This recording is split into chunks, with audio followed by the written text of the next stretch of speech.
ஒரு ஊரில் ஒரு அரசன் இருந்திருக்கிறாரு. அவர் என்ன பண்ணியிருக்காரு, நகர்வலத்துக்காக போயிருக்கிறாரு. அதாவது நைட்டான மாறு வேஷம் போட்டு போவாங்க இல்லையா, நம்ம மக்கள்லாம் எப்படி இருக்காங்க அப்படின்னு சொல்லி பார்க்குறதுக்காக இவர் நம்ம நைட்டு போய் ஒன்றும் கண்டுபிடிக்க முடியறதில்ல, பகலில் போகலாம் அப்படின்னு சொல்லிட்டு மாறு வேஷம் போட்டு போயிருக்கிறாரு. அப்போது 2 பிச்சைக்காரங்களை பார்க்குறாரு. அந்த பிச்சைக்காரங்க என்ன பண்ணுறாங்க அப்படின்னு பார்த்தீங்கன்னா, போகிற வரவங்க எல்லாருக்கிட்டையும் காசு கொடுங்க காசு கொடுங்கன்னு பிச்சை எடுத்துகிட்டு இருக்கிறாங்க. அதில் ஒரு பிச்சைக்காரர் கடவுள் பேரை சொல்லி காசு கேட்குறாரு.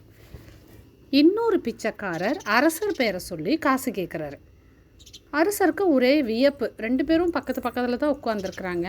ஒருத்தர் கடவுள் பேரை சொல்லி கேட்குறாரு, இன்னொருத்தர் நம்ம பேரை சொல்லி கேட்குறாரு அப்படின்னு சொல்லிட்டு காவலர்கள்ட்ட சொல்லி அந்த 2 பிச்சைக்காரங்களையும் அரண்மனைக்கு கூட்டிகிட்டு வர சொல்லியிருக்கிறாரு. ஸோ 2 பேரும் அரண்மனைக்கு வந்தோடனே கேட்டிருக்காரு. கடவுள் பேரை சொல்லி பிச்சை கேட்டவங்களை கூப்பிட்டு ஃபஸ்ட்டு கேட்டிருக்காரு, என்னப்பா நீ கடவுள் பேரை சொல்லி பிச்சை கேட்குற, அவர் கண்ணுக்கே தெரியாதவர், இருக்காரா இல்லையான்னு கூட யாருனாலையும் சொல்ல முடியறதில்ல அப்படின்னு. அதுக்கு இவர் சொன்னாராமா, ராஜா இந்த மாதிரி கடவுள் நினச்சாதான் ஒருத்தர் பணக்காரனே ஆக முடியும், கடவுள் நினச்சாதான் ஒருத்தர் ராஜாவாக ஆக முடியும், எல்லாமே கடவுள் செயலில் தான் இருக்குது அப்படின்னு சொல்லியிருக்காரு. அதே இது அரசனை நினச்சி பிச்சை கேட்ட பிச்சைக்காரனை கூப்பிட்டு கேட்டிருக்காரு. அதுக்கு அவர் சொன்னாராமா, அரசே கடவுளுங்கிறவர் நமக்கு கண்ணுக்கு தெரியல, பட் அரசனுங்கிறவர் கண்ணுக்கு தெரிவார், அரசர்கிட்ட கேட்டால் கண்டிப்பாக அரசர் பேரை சொல்லி கேட்டால் கண்டிப்பாக பிச்சை கிடைக்கும் அப்படிங்கிறது என்னோட நம்பிக்கை, அதனால தான் நான் அரசர் பேரை சொல்லி பிச்சை கேட்டேன் அப்படின்னு சொல்லியிருக்காரு. 2 பேரையும் போங்கன்னு சொல்லி ராஜா அனுப்பிச்சி வச்சுட்டார். அமைச்சரை கூப்பிட்டு கேட்டிருக்கிறாரு, எது கரெக்டு எது தப்புன்னு கேட்டிருக்கிறாரு. அமைச்சர் சொன்னாராமா, முதல் பிச்சைக்காரன் சொன்னதான் கரெக்டு ராஜா, அரசன் கடவுள் நினச்சாதான் அரசனும் ஆண்டி ஆகலாம், ஆண்டியும் அரசன் ஆகலாம், கடவுளோட ஹெல்ப் இல்லாமல் எதுவுமே பண்ண முடியாது அப்படின்னு சொல்லி அமைச்சர் சொல்லியிருக்கார். ஓகே, இதை நம்ம டெஸ்ட் பண்ணி பார்த்துடலாம்.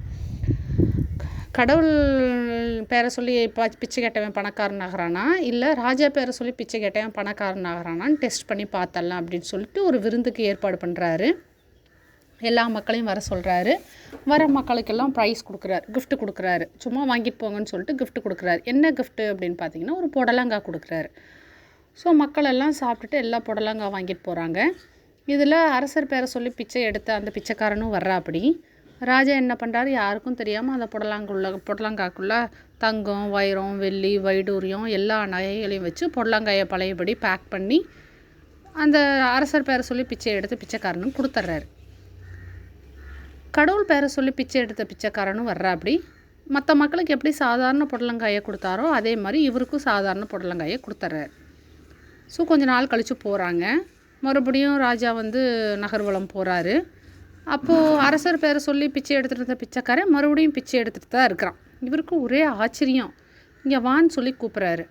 அன்றைக்கி நான் உனக்கு புடலங்காய் கொடுத்தனே, நீ அந்த புடலங்காயை என்ன பண்ண அப்படின்னு கேட்குறாரு.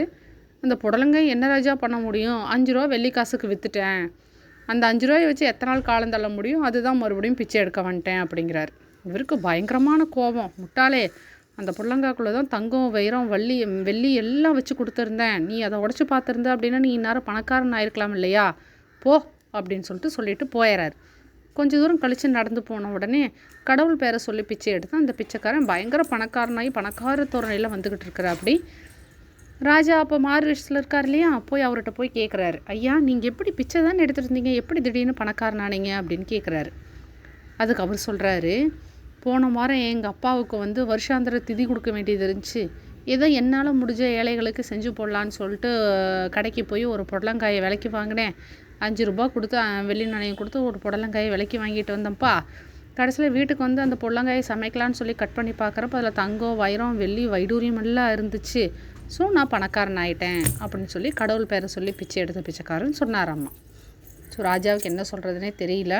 அப்போ தான் அவர் நினச்சிருக்கிறாரு, கடவுள் நினச்சா அரசனும் ஆண்டியாகலாம், ஆண்டியும் அரசனாகலாம். நம்மக்கிட்ட இப்போ நிறையா இருக்கிற மாதிரி இருக்கும், பட் அப்புறமா அது எதுவுமே இல்லாமல் போயிடும். ஸோ கடவுள், நம்ம ஹார்ட் ஒர்க் ப்ளஸ் கடவுளோட நம்பிக்கை 2ம் சேர்ந்து நம்ம வாழ்க்கையை முன்னேற்றும். இந்த வீடியோ உங்களுக்கு பிடிச்சிருந்துச்சு அப்படின்னா மறக்காமல் நம்ம சேனலை சப்ஸ்கிரைப் பண்ணுங்கள். வேறு ஒரு கதையில் பார்க்குறேன்.